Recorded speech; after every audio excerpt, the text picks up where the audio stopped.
అందరికీ నమస్కారం. ఈరోజు కథ. నా పేరు అమృత. నాకు 30 సంవత్సరాలు. నా భర్త నన్ను వదిలేసి 5 సంవత్సరాలవుతోంది. నాకొక కూతురుంది. తనకి 6 సంవత్సరాలు. తన పుట్టిన సంవత్సరానికి నా భర్త నన్ను వదిలేసి వేరే ఆడదానితో ఉంటున్నాడు. ఆయనకి సెకండ్ సెటప్ ఉందని నా పాప పుట్టాకే తెలిసింది. ఒకరోజు నేను మా పుట్టింటికి వెళ్ళాను నా పాపని తీసుకొని. 2 రోజులుండి ఇంటికి వచ్చిన నాకు డోర్ క్లోజ్ చేసి కనిపించింది. డోర్ మీద తట్టాను.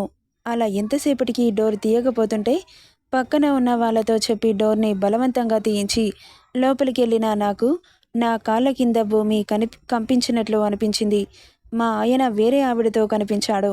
నా కళ్ళల్లో నీళ్లు జలజల రాలుతున్నాయి. ఆ దృశ్యం చూడలేకపోతున్నాను. నన్ను ఎంత ప్రేమగా చూసుకునేవారు. ఆ ప్రేమని నిజమని నమ్మాను, కానీ ఇలా నమ్మించి మోసం చేస్తారు అనుకోలేదు.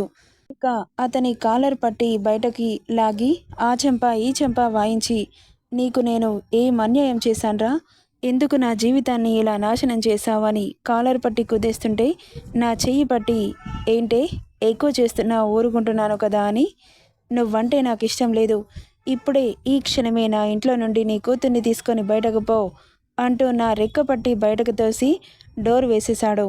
ఇక అప్పటి నుండి ఒంటరిగానే జీవిస్తున్నాను. నా కూతురు ఇప్పుడు ఫస్ట్ క్లాస్ చదువుతోంది. నాకు తనని పోషించాలంటే నేను ఏదో ఒక పని చేయక తప్పదుగా. అందుకే స్కూల్లో చెబుతున్నాను. నా కూతురు చదువుకునే స్కూల్లో టీచర్గా చేరాను. నా స్కిల్స్ చూసి నాకు నెలకి 15,000 జీతం ఇస్తున్నారు. ఇంకా నా కూతురికి చదువు కూడా ఫ్రీగా చెబుతూ 15,000 జీతం ఇస్తుంటే నాకు చాలా సంతోషంగా ఉంది. ఎలాంటి కష్టాలు లేవు. జీవితం సాఫీగా సాగిపోతోంది. అలా ఒకరోజు స్కూల్కి వెళ్తున్న నేను నా వెనకాల ఎవరో ఫాలో అవుతున్నట్లు అనిపించి తల తిప్పి చూశాను. ఒక కుర్రాడు కనిపించాడు. అతనికి 25 సంవత్సరాలుంటాయేమో. నాకంటే చిన్నవాడు అనిపించింది చూడ్డానికి. ఎవరు నువ్వు అని అడిగాను. నా దగ్గరగా వస్తుంటే కాస్త టెన్షన్తో, పేరు కుమార్ అండి. నేను మిమ్మల్ని రోజు చూస్తాను. మీతో మాట్లాడాలని అనుకుంటున్నాను, కానీ మీరు చాలా సీరియస్గా సిన్సియర్గా వెళ్ళిపోతుంటారు. నాకు మీలాంటి వాళ్ళంటే చాలా ఇష్టం అంటుంటే అతని మాటలకి కోపం వస్తోంది నాకు. నన్నెందుకు చూస్తారు? మీకేం అవసరం నన్ను చూడ్డానికి? మీకేం పని పాట లేదా అన్నాను. అయ్యో అది కాదు మేడం, మీరు కాస్త ఇంట్రెస్టింగ్గా కనపడుతుంటేను అని ఆగిపోయాడు. కోపంతో ఊగిపోతున్నాను. ఇక అతన్ని ఒక్క చూపు చూసి అక్కడి నుండి స్కూల్కి వెళ్ళిపోయాను. ఇక అలా రోజు పొద్దున సాయంత్రం ఇంటికి వచ్చేటప్పుడు స్కూల్కి వెళ్ళేటప్పుడు నా వెంట వస్తూనే ఉన్నాడు ఆ అబ్బాయి. ఇక చూసి చూసి కడిగేయాలి అనుకొని ఇటువైపు తిరిగి, అసలు ఎవరండి మీరు? నా వెనకాల ఎందుకు పడుతున్నారు? ఎవరైనా చూస్తే ఏమనుకుంటారు? అసలు ఎందుకిలా నా వెంట పడుతున్నారు? మీకేం కావాలి అని చాలా సీరియస్గా అడిగాను. మీకు ఎలా చెప్పాలో అర్థం కావట్లేదు. కోప్పడకండి. కాస్త కూల్గా మాట్లాడుకుందాం. నా పేరు కుమార్. మొన్నే చెప్పానుగా, నేను మిమ్మల్ని ప్రేమిస్తున్నాను. మీరు ఈ స్కూల్లో టీచర్గా చేస్తున్నప్పటి నుండి మిమ్మల్ని రోజు ఫాలో అవుతున్నాను. మీరంటే నాకు చాలా ఇష్టమండి. ప్లీజ్ కాదనకండి. మిమ్మల్ని పెళ్లి చేసుకుంటాను. చాలా ప్రేమగా చూసుకుంటాను. నేను నా లైఫ్లో ఎవరిని లవ్ చేయలేదు. ఫస్ట్ టైం మిమ్మల్ని లవ్ చేశాను. మిమ్మల్ని పెళ్లి చేసుకోవాలనుకుంటున్నాను. కాదనకండి. కాకపోతే ఆలోచించుకొని చెప్పండి. అంతేకాని నన్ను దూరం పెడితే నేను తట్టుకోలేను అంటుంటే, అసలు ఏమనుకుంటున్నారండి? నా ఏజ్ ఎంతో తెలుసా? నాకు ఆల్రెడీ పెళ్ళైపోయింది. నేను మీకంటే చాలా పెద్దదాన్ని అంటుంటే, మీకు ఎన్ని ఇయర్స్ ఉంటాయి అన్నాడు. 30. నాకు 28 అండి. మీకు నాకు మధ్య 2 ఇయర్స్ గ్యాప్ ఉంది, అంతే కదా? సచిన్ టెండూల్కర్ తన భార్య కంటే 5 ఇయర్స్ చిన్నోడు. తన భార్య ప్రేమించి అతన్ని పెళ్లి చేసుకుంది కదా. మనిద్దరి మధ్య 2 ఇయర్స్ గ్యాప్ మాత్రమే ఉంది. ప్రేమకి ఏజ్ డిస్టర్బెన్స్ కాదండి, మనసు ముఖ్యం. నాకైతే మీరు చాలా బాగా నచ్చారు. మీ అందం అనుకువ మీలాంటి అమ్మాయి భార్యగా దొరికితే ఆ అబ్బాయి చాలా అదృష్టవంతుడు. ఆ అదృష్టాన్ని నేను పొందాలి అనుకుంటున్నాను అంటుంటే, మీకేమైనా పిచ్చా? నాకొక పాప కూడా ఉంది. నాకు తెలుసండి. తోనే స్కూల్కి వస్తుందిగా. ఆ పాపని కూడా నేను కన్న తండ్రిగా చూసుకుంటాను. అచ్చా, నువ్వు ప్రేమగా చూసుకుంటావు అన్న నమ్మకం ఏముంది? కన్నవాళ్లే కాదు పొమ్మంటుంటే నువ్వు ఎవరో తెలీదు. సడన్గా వచ్చి నువ్వంటే నాకు ఇష్టం అంటావు. నా కూతుర్ని కన్న తండ్రిలా చూసుకుంటాను అంటావు. ఎలా నమ్మాలి? మీ ఇష్టమండి. మీరు ఎలాంటి పరీక్షలు పెట్టినా నాకు ఓకే. ఖచ్చితంగా పాస్ అవుతాను. మీకు పరీక్ష నేనెందుకు పెడతాను? నా వెంట పడకుండా ఇక్కడి నుండి వెళ్ళండి అని కోపంగా చెప్పి అక్కడి నుండి వెళ్ళిపోయాను. వెళ్తున్న తనని నవ్వుతూ చూస్తూ నా ప్రేమలో ఎలా పడరో నేను చూస్తానుగా అనుకుంటూ అక్కడి నుండి వెళ్ళిపోయాడతను. ఇక అలా ప్రతిరోజు నా వెంట పడుతూనే ఉన్నాడు. సంవత్సరం అంతా తిరిగాడు పాపం. ఒకరోజు నా కూతురికి డ్రెస్లు తీసుకోవడానికి షాపింగ్‌కెళ్ళాను. తనకి డ్రెసెస్ సెలెక్ట్ చేస్తుండగా ఎవరో ఆకతాయిలు వచ్చి నా నడుం పట్టుకొని అబ్బా! ఫిగరు ఎంత బావుంది. ఎంతకొస్తావేంటి? అని వెకిలిగా నవ్వుతూ అడుగుతుంటే కోపంతో వాడి చెంప చెల్లుమనిపించాను. నన్నే కొడతావి? అంటూ వాడు కోపంతో నా మీదకి చెయ్యి ఎత్తుతుంటే వాడి చెయ్యి నాకు తాకకుండా ఎవరు పట్టుకున్నారో ఏంటో నేను మాత్రం గట్టిగా కళ్ళు మూసేశాను. చాలాసేపటికి కూడా వాడి చెయ్యి నాకు తాకట్లేదని కళ్ళు తెరిచి చూసిన నేను ఎదురుగా కుమార్ కనిపించాడు. ఒక్కసారిగా గుడ్లు పెద్దవి చేసి చూస్తూ ఉండిపోయాను. వాళ్ళని ఇష్టం వచ్చినట్లుగా కొట్టి పారిపోయేలా చేశాడు. ఇక అతని ధైర్యానికి నేను కళ్ళు నోరు తెరుచుకొని చూస్తున్నాను. నా ముందు చిటికేసి నాకొక ఫోన్ చేస్తే వస్తాను కదా, ఎందుకు అంత రిస్క్ తీసుకొని ఒక్కదానివే ఇక్కడి వరకు రావాలా అన్నాడు. అతన్ని అలాగే చూస్తూ అతని వెనకాలే వెళ్ళాను. నా పాపని అతనెత్తుకొని తనకి డ్రెస్సెస్ సెలెక్ట్ చేసి బిల్ చేయించి నా చెయ్యి పట్టుకొని ఆటోలో కూర్చోబెట్టి అతను నా పక్కన కూర్చున్నాడు. బొమ్మలా అతని వెంటే వెళ్తున్నాను. అసలేం చేస్తున్నానో కూడా నాకు అర్థం కావట్లేదు. ఇక ఇల్లు రావడంతో ఆటో ఆగింది. అతని చేతిలో ఉన్న పాపని తీసుకుని లోపలికెళ్ళిపోయాను. అతను మా వెనకాలే వచ్చాడు. నా పాపకి చాక్లెట్ ఇచ్చి ఆడుకోమని చెప్పి పంపించాడు.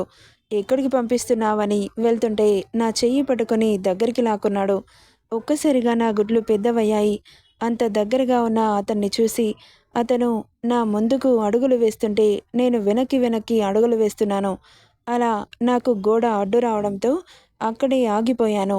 నన్ను రెండు వైపులా లాక్ చేసి అతి దగ్గరలో నిలబడి నీకెందుకు అర్థం కావట్లేదు? 1 ఇయర్ నీ వెంట పడ్డాను. అయినా కానీ నీ మనసు కరగలేదా? ఏం చేస్తే కరుగుతావు అన్నాడు. ప్లీజ్ కుమార్, నన్ను పెళ్లి చేసుకొని నీ లైఫ్ని స్పాయిల్ చేసుకోకు. నాకు దూరంగా ఉండు. నన్ను పెళ్లి చేసుకుంటే అందరూ ఈ వయసుకి నీకు పెళ్లి కావాల్సి వచ్చిందా, అంత ఆగలేకపోతున్నావా అంటూ నలుగురు నానా మాటలంటారు. అవి భరించే ఓపిక నాకు లేదు. నాతో పాటు నిన్ను తిడతారు. నీకు అమ్మాయి కాకుండా ఆంటీ ఎలా నచ్చిందిరా అని. ప్లీజ్ కుమార్, నన్ను వదిలేసేయి. ఒక మంచి అమ్మాయిని చూసుకొని పెళ్లి చేసుకో. నా దారి వేరు, నీ దారి వేరు. నా వల్ల నువ్వు మాటలు పడడం నాకు ఇష్టం లేదు అంటుంటే ఎవరు ఏమన్నా నాకు అనవసరం. నాకు నువ్వు మాత్రమే ముఖ్యం. నీ సంతోషం మాత్రమే ముఖ్యం. వేరే వాళ్ళ గురించి నువ్వు ఆలోచించకు. ఎందుకంటే కష్టం వస్తే ఒక్కడు ముందుకు రాడు, కానీ మాటలు అనడానికి మాత్రం అందరూ ఎగేసుకొని వస్తారు.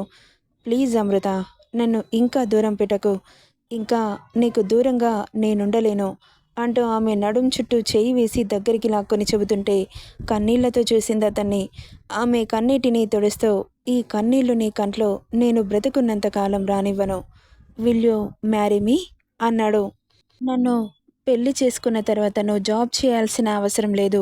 పాపని చూసుకుంటూ హ్యాపీగా ఉండు అంటుంటే అతన్ని హత్తుకుంది. ఆమె అలా హత్తుకోగానే అతని సంతోషం మరింత పెరిగి ఆమెను అతని గుండెల్లోకి అదుముకుంటూ thank you Amrita, thank you so much అంటూ ఆమె సున్నితమైన పెదాలను అందుకున్నాడు. సిగ్గుతో ముడుచుకుపోతూ అతని గుండెలపై చేయి పెట్టి వెనక్కి తోసింది. ఆమె అలా సిగ్గుపడుతుంటే మరింత అతనికి నచ్చేసింది. ఆమె సిగ్గుకి అతని గుండె వశం తప్పుతోంది. ప్లీజ్ అమృత, మనం త్వరగా పెళ్లి చేసుకుందాం. ఇప్పటికే ఏజ్ బారైంది. ఇంకా లేట్ చేస్తే చాలా కష్టం అని ఆమె భుజాల మీద చేయి వేస్తూ చెబుతుంటే సరే అంటూ తల కిందకి దించి సిగ్గుపడింది. ఇక ఒకరోజు అమృత ఇంటికి వెళ్ళి ఈ చీర కట్టుకొని రెడీగా ఉండు, నేను ఇప్పుడే వస్తాను అంటూ బయటకెళ్ళిపోయాడు కుమార్. ఎందుకని అయోమయంగా చూస్తూ అతను చెప్పినట్లుగానే చీర కట్టుకొని కూతుర్ని కూడా రెడీ చేసి అతని కోసం వెయిట్ చేస్తూ ఉంది. కాసేపట్లో వచ్చాడు కుమార్.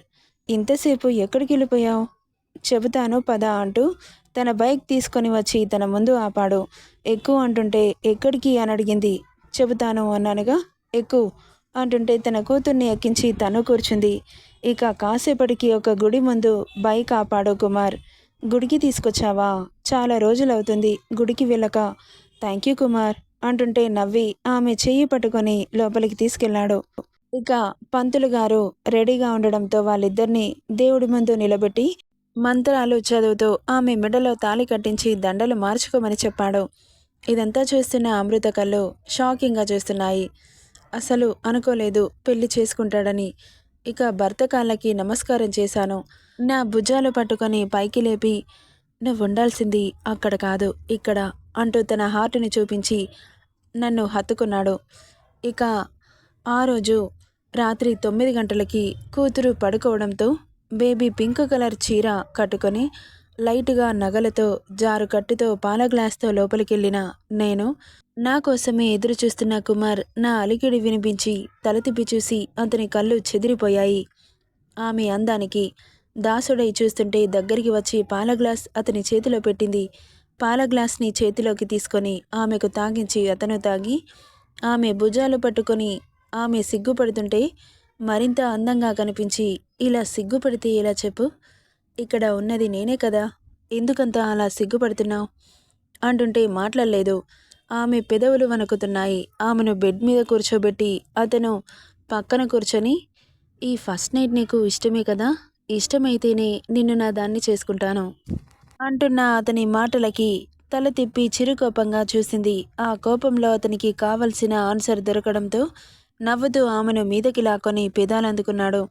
అతని చేతికి మెత్తగా తగులుతున్న పరువాలు అతన్ని మరింత రెచ్చగొడుతుంటే ఆమెని కిందకి టర్న్ చేసి ఆమె మీద చేరాడు. ఆమె గుండె స్పీడ్గా కొట్టుకుంటోంది.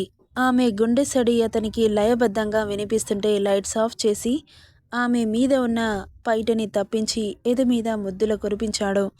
ఒక్కసారిగా కరెంట్ షాక్ కొట్టినట్లు అనిపించి అతని వీపుని గట్టిగా చుట్టేసింది. ఇక ఇద్దరి ఒంటి మీద వలువలు దూరమయ్యాయి. ఆమె అందాలని చూస్తున్న అతని కళ్ళు ఫ్రీజ్ అవుతుంటే ఆమె నడుము అతన్ని వివశుణ్ణి చేసి తడి ముద్దులు అద్దుతూ నాభి మీద గాఢంగా ముద్దు పెట్టగానే ఆమె నోటి వెంట వచ్చే వేడి నిట్టూర్పులకి అతని పెదవులపై సన్నటి నవ్వు చేరగా ఇక ఆమెలో సున్నితంగా చేరిపోయాడు. ఇక వాళ్ళిద్దరి జీవితం చాలా సాఫీగా సాగిపోయింది.